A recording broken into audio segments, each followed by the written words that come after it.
আসসালামু আলাইকুম সুপ্রিয় শিক্ষার্থীরা। আজকের এই ভিডিওতে আমরা দেখব তোমাদের এইচটিএমএল এবং ট্যাগ। তোমাদের আইসিটি এই বই থেকে তোমাদের চতুর্থ অধ্যায় থেকে প্রথম ক্লাসটি আমরা আজকের এই ভিডিওতে বিস্তারিতভাবে এবং সহজভাবে দেখব।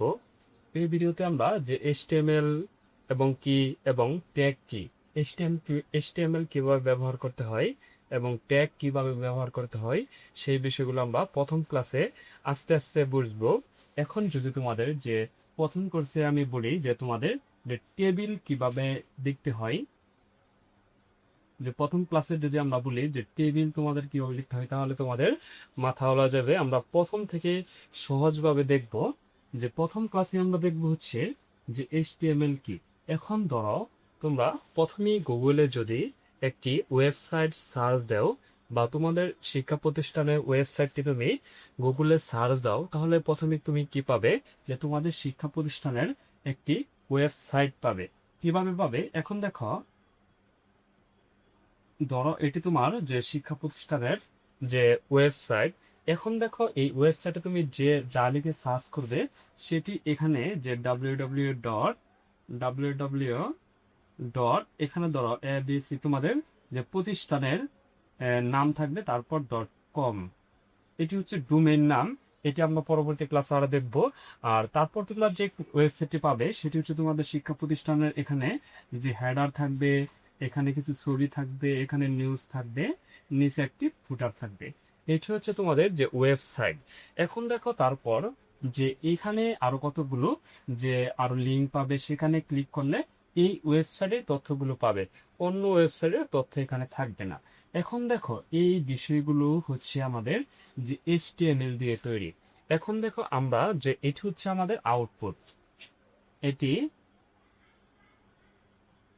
এটি হচ্ছে আমাদের আউটপুট। এখন তোমাদের খাতার মধ্যে লিখতে হয় কি, তোমাদের খাতার মধ্যে লিখতে হয় ইনপুট। আমরা খাতার মধ্যে দেখি হচ্ছে আউটপুট, লিখতে হয় কি ইনপুট। এটি তোমাদের যে প্র্যাকটিক্যালেও তোমরা ব্যবহার করতে পারো, তোমরা মোবাইলে ব্যবহার করতে পারবা যে কোডটি কিভাবে লিখে। বিভিন্ন এডিটর সফটওয়্যার নাম আমি দিয়ে দেব। এখন দেখো যে তোমরা এগুলো কিভাবে, এটি হচ্ছে আমাদের যে একটি হচ্ছে ডাইনামিক ওয়েবসাইট, একটি হচ্ছে স্ট্যাটিক ওয়েবসাইট। ডাইনামিক ওয়েবসাইট কি এবং স্ট্যাটিক ওয়েবসাইটটা কি। এখন দেখো ফেসবুক হচ্ছে ডাইনামিক ওয়েবসাইট। কেন, ফেসবুকে যদি তুমি একটু স্ক্রল করো, আবার নিচ থেকে একটু টান দাও, যে রিলোড হলেই দেখবে নতুন নতুন তথ্য আসতেছে। কেউ না কেউ যে এই তথ্যগুলো আবার আপলোড করতেছে। আর স্ট্যাটিকটা হচ্ছে যে এটি একবার তৈরি করা হয়, এটি আর আপলোড করা হয় না নিয়মিত, সেটি বলা হয় যে স্ট্যাটিক। স্ট্যাটিক ওয়েবসাইটটি তোমরা যে আমরা কয়েকটি ক্লাস দেখার পরে তোমরা নিজেরাই এই স্ট্যাটিক ওয়েবসাইটটি বানাতে পারবে। কিভাবে কিভাবে বানাবে সেই বিষয়গুলো আমরা দেখবো, যে কি কি দিয়ে বানাতে পারো, এই ট্যাব ব্যবহার করে কিভাবে বানাতে পারো। তোমরা পরীক্ষার মধ্যে তোমাদের খাতার মধ্যে এরকম দেওয়া থাকতে পারে, ধরো এভাবে দেওয়া থাকলো একটা বক্স, তারপর এখানে তোমাদের যে হেলো, এখানে তোমাদের যে হেলো, বা তোমাদের এখানে দেওয়া থাকতে পারে এ বি সি ডি, ধরো এ বি সি ডি।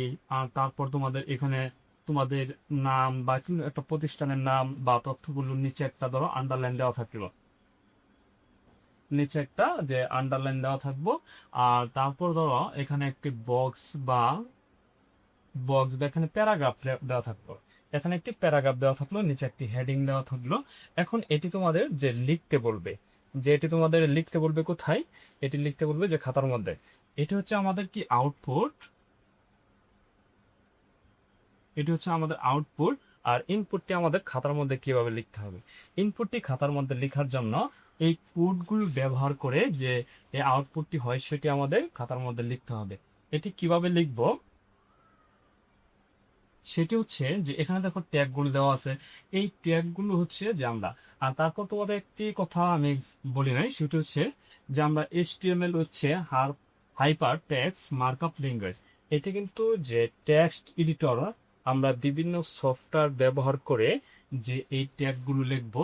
আর এইচটিএমএলটা হচ্ছে এরকম, ধরো তুমি একটি বিল্ডিং তৈরি করতেছো, যে বিল্ডিং এর মধ্যে যে অনেকগুলো রুম আছে, সবকিছু আছে, কিন্তু যে তুমি শুধু ইট দিয়ে তৈরি করছে, সেটার মধ্যে কোনো ধরো প্লাস্টার নেই, রং নেই, কোনো কিছু নাই।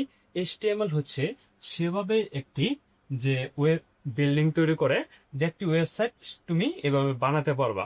আর এটার মধ্যে কালারিং করা, যে চলমান বিভিন্ন কালার অ্যানিমেশন, সেগুলো দেওয়াকে বলা হয় যে সিএসএস। এবং হচ্ছে জাভাস্ক্রিপ্ট, আরো প্রোগ্রামিং আছে, এসকিউএল, যেগুলো আমরা পরবর্তীতে আরো বিস্তারিত জানবো। আর এটি যে আমরা বলেছিলাম, এটি তোমরা কিভাবে লিখবে, এটি হচ্ছে যে আমরা ট্যাগ গুলো কিভাবে লিখবো। তারপর এখানে এই ট্যাগের ব্যবহারটি আমরা শিখবো।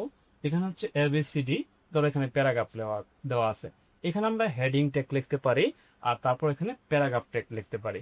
এই ট্যাগ গুলো লেখার সাথে যে প্রথমে আমরা যে doctype, HTML title, HTML header, HTML body এবং এইচটিএমএল ক্লোজ, সেই বিষয়গুলো আমরা বিস্তারিত জানবো। এখন আমরা শুরুতেই তোমাদের যে প্রথমে আমরা হেডার ট্যাগ বলি যে S1 থেকে S6 পর্যন্ত, যেখানে হেডার ট্যাগ আমাদের 6টি হেডার ট্যাগ আছে। আর তারপর আমাদের পি ট্যাগ হচ্ছে যে পি ট্যাগ, যে আমাদের প্যারাগ্রাফ ট্যাগ, পি ট্যাগ হচ্ছে প্যারাগ্রাফ ট্যাগ। আর সেই বিষয়গুলো আমরা পরবর্তী ক্লাসে যে বিস্তারিত জানবো। আজকে ক্লাস এ পর্যন্তই, যে পরবর্তী ক্লাসে আমরা এই যে ট্যাগ নিয়ে আলোচনা করব পরবর্তী ক্লাসে। ধন্যবাদ শিক্ষার্থীরা। আর ক্লাসটি তোমাদের কেমন লেগেছে অবশ্যই তোমরা কমেন্ট করে জানাতে পারো। আর পরবর্তী ক্লাসটি সবার আগে পেতে চ্যানেলটি সাবস্ক্রাইব করে পাশে থাকবে। আর যারা সাবস্ক্রাইব করেছো তাদেরকে অসংখ্য ধন্যবাদ।